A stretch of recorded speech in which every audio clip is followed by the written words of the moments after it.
Hello everyone, my name is Mike Frisello. Today I'll be presenting my project for Managing Information Resources ISM 4300.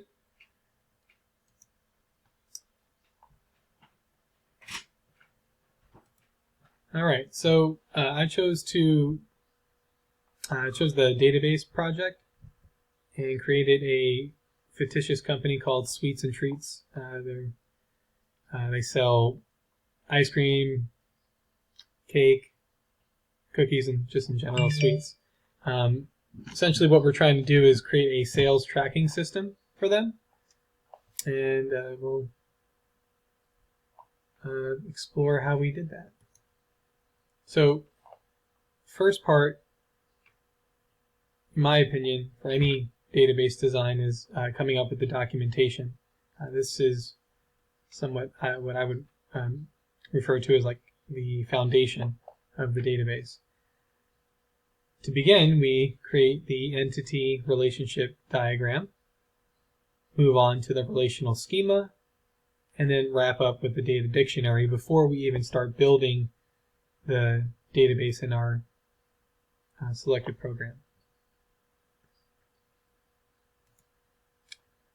Okay, so let's talk about the entity relationship diagram. This diagram makes up the objects or entities in our system, essentially forming a data model, and it helps us understand how these entities interact with one another, mostly characterized by cardinality and modality.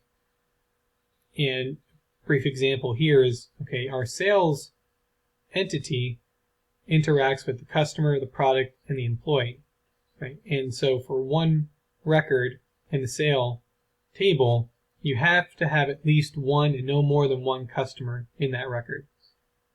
No more than one and only one product for that same record, and then one and only one employee for that same record. And this helps normalize the data so there's no redundant data going anywhere. And that will bring me into our next diagram, which is the relational schema. Here we try to focus on referential integrity and functional dependency. Again, another step towards normalizing the data so we don't have any redundancy in our system. And it really focuses on or visualizes how the connectedness of the tables through foreign keys and primary keys.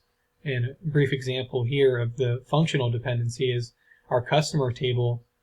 We have a primary key, customer ID, and the rest of these attributes are functionally dependent upon that customer ID. So without that customer ID, these attributes can't function as intended.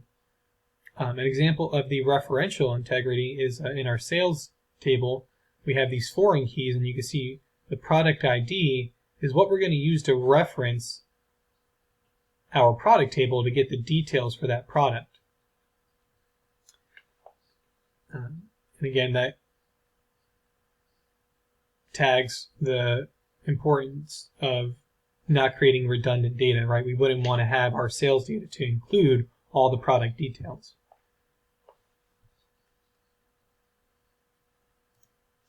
Okay, and then the last step of documentation is the data dictionary. And here we can see all the tables laid out, and we are defining the attributes essentially. So we come up with a description for that attribute, the data type, size, identity, all these different characteristics about that attribute, and it becomes very helpful if there's any ambiguity in that attribute. So if there's questions about what does this attribute mean, we can come and reference the data dictionary to say, okay, here, let's look at the description, and we can understand how this attribute is supposed to function.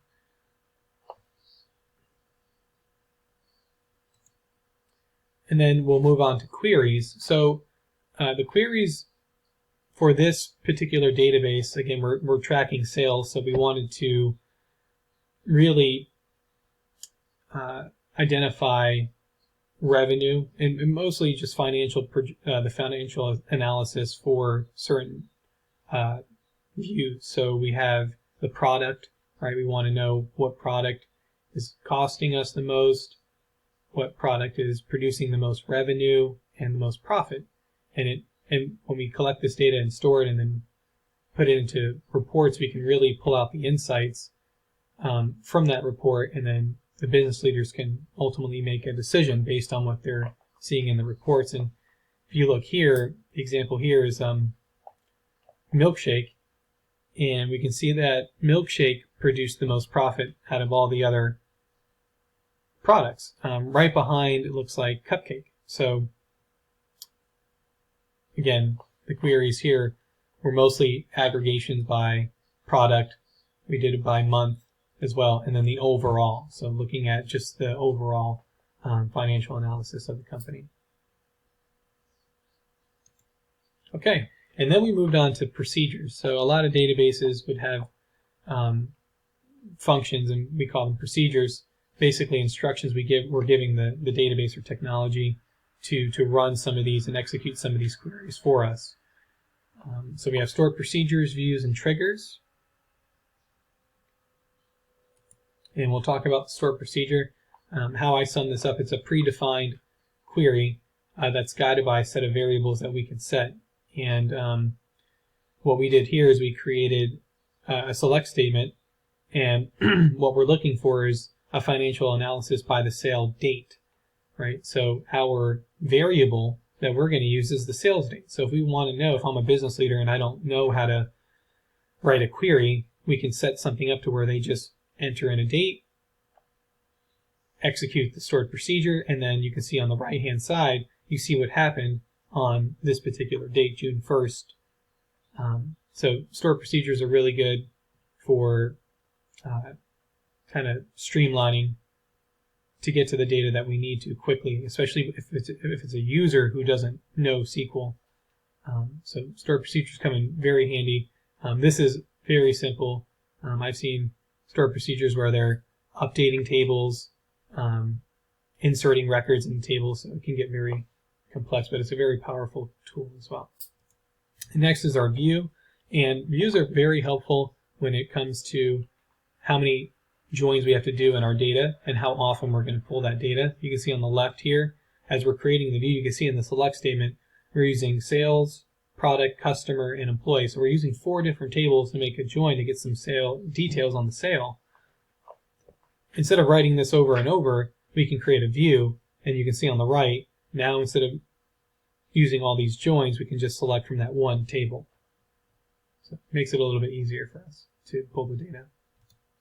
And then wrapping up with triggers. So triggers, these procedures help us kind of create a audit trail.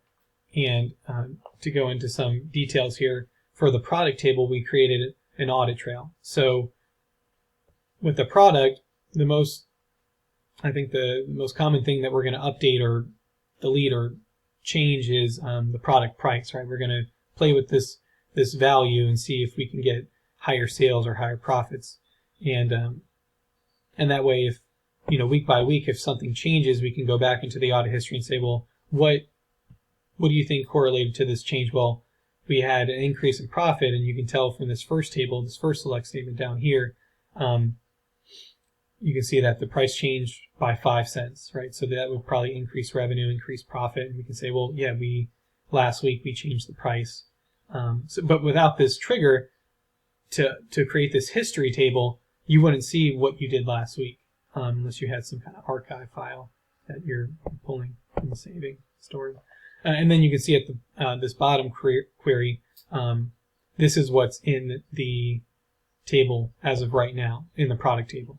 Right? So it's a good way to keep track of the history.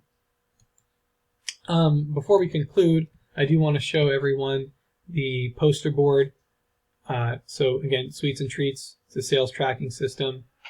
And you can see we kind of column this out through one of the templates. We have documentations on the left. We have the entity relationship diagram, the relational schema, the data dictionary, followed by the reports. These are all the aggregations. We only saw product, but we have month in there and the overall financial analysis that sums up cost, revenue, and profit. And then followed by the procedures, which is our stored procedures, our views and triggers. And then we followed up by just a brief summary of what the project was about. Okay, this concludes our presentation. Thank you so much.